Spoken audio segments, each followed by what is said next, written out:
holds all the track records for all the Triple Crown races. He is considered by most people your greatest racehorse of all time. Another good champion above him was an Easy Goer, who was also a 2-year-old champion racehorse back in 1988. Also, 1989, he actually ran all 3 of the Triple Crown races against a horse named Sunday Silence. That was his big rival that year. Easy Goer actually ran second to Sunday Silence, both the Kentucky Derby and the Preakness. But his biggest win finally coming to Belmont. He was able to beat Sunday Silence by 6 lengths and ended his Triple Crown bid. Easy Goer actually owns the second fastest Belmont Stakes in history, behind Secretariat. Easy Goer did the 1.5-mile horse race in 2:26 flat. Secretariat did it in 2:24 flat. They say if he lined up against those times, Secretariat still wins that race by about 10 or 11 lengths. That's actually how fast he run that 1973 Belmont Stakes. And another champion above him, a horse named Unbridled, who's also a 3-year-old champion racehorse back in 1990. He's the 1990 Kentucky Derby winner. He's also the last Kentucky Derby winner, 2-sire Kentucky Derby winner, when his son Grindstone back in 1996. Then the stall behind you guys over here, so the new horse there is Prince of Monaco, who we're getting ready to go out and meet. But the horse below him is a horse named Pulpit. So Pulpit's actually sire of a horse named Tappet. Tappet is one of your top 5 sires in North America right now. Tappet is actually staying at Gainesway Farm in Lexington, Kentucky, about 20 minutes from here, for $185,000 per mare. Tappet is also now number 2 in history for career pageant earnings. So far, all of his offspring on the racetrack made a little over $218 million. He's actually one of 2 stallions made $200 million in a stud career. Then the horse below him is a horse named Round Table. So Round Table was a son of Prince Quillo, was a multiple champion racehorse, actually made 66 starts in his race career and won 43 of them. So an absolute incredible racehorse. You'll see there it says the world's largest money at $1.7 million. That was actually back in 1959 when he retired from racing. Actually, at that point, he was only the 3rd millionaire horse in history. Nowadays, the current highest winning American horse is actually a horse named Arrowgate, who won $17.5 million as a racehorse. But another thing about Round Table and also Bold Ruler over here is they were actually born on the same night here at Claiborne Farm, right across the hall from each other. So a pretty special night following horses here. So, but feel free now if you'd like to walk through the barn, take some pictures, look around, and then here in a few minutes we're going to head out and go see some of the horses out in the paddocks here. You want to see it? Okay. Yes. They do not. So our foaling barns are up on top of the hill. So these are all just the stallion barns right here. Yeah, so all the stallions go in these barns, yes.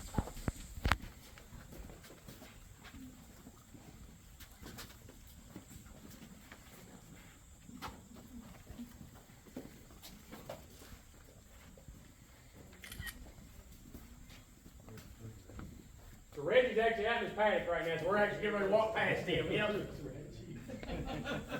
He's just hanging out with the boys here, so.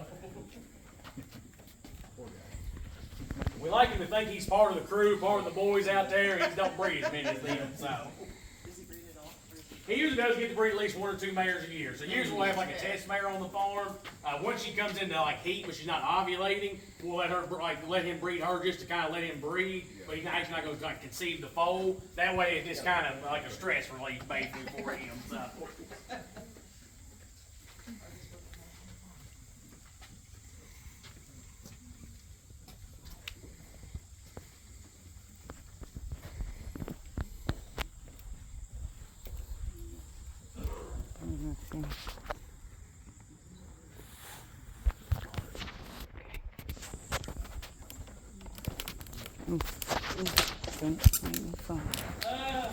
So it's fairly accurate. It's not. What it is the problem with it is how much money trouble they were truly in, because they never even mentioned a horse that was a horse named Reba Ridge, who we're going to talk about her a little bit. So Reba Ridge is actually also owned by Miss Penny Chinnery and her family under the Chinnery Racing Stable. And then the year before, Secretary, so in 1972, he almost actually won the Triple Crown for them as well. And they actually already had a stud deal in place for him for $5 million, which at that time was the record before Secretariat, the $6 million record.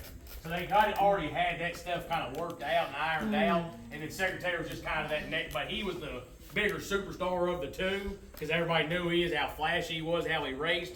So everybody kind of went and drew to him, so they like to kind of give all the credit to Secretariat, because even in the movie they never even mentioned Reba Ridge one time. But Reba Ridge kind of did a lot of the heavy lifting for that farm as well. So that's kind of where they don't do a good justice for it. They never even mentioned that other great horse named Reba Ridge. It is not anymore. It's actually a vineyard now. All right. we're just gonna kind of ease on around here just a moment. But I'm gonna mention another great thing that passed during this barn was over a horse named Ninjitsky over here. So Ninjitsky is actually son of the legendary Northern Dancer. Northern Dancer is considered by a lot of people your top 2 or 3 thoroughbred things of all time. Yeah, actually, at one point, Northern Dancer had a stud fee for a private fee, but it's reported it was somewhere between about $800,000 and $900,000 to breed to him. Ninjitsky, his big thing when he was a racehorse was he was the 1970 British Triple Crown winner. He's actually the last British Triple Crown winner in history. Now, he did stand here standing at one point. He actually had a stud fee of $300,000 per mare. He also has the most expensive thoroughbred yearling ever sold at public auction in history. One of his sons back in 1985 actually sold the July Slate yearling sale at Keeneland Racecourse for $13.1 million as a yearling.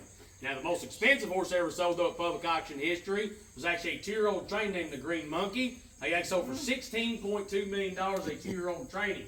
Now, the only problem is he had 3 starts in his race career and his best finish was a 3rd. So he wasn't much of a racehorse, and he actually proved to be an infertile stallion as well. So they didn't have a great day with him. So now we're going to head around out. Here's the paddock.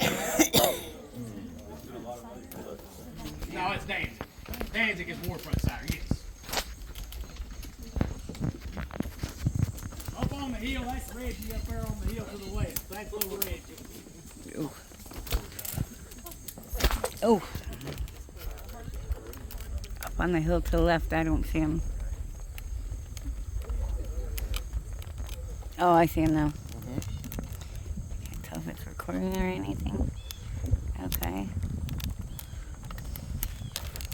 Whoa. This is not going well. This, I don't know. This is not good. You have to stand for a second, Jim.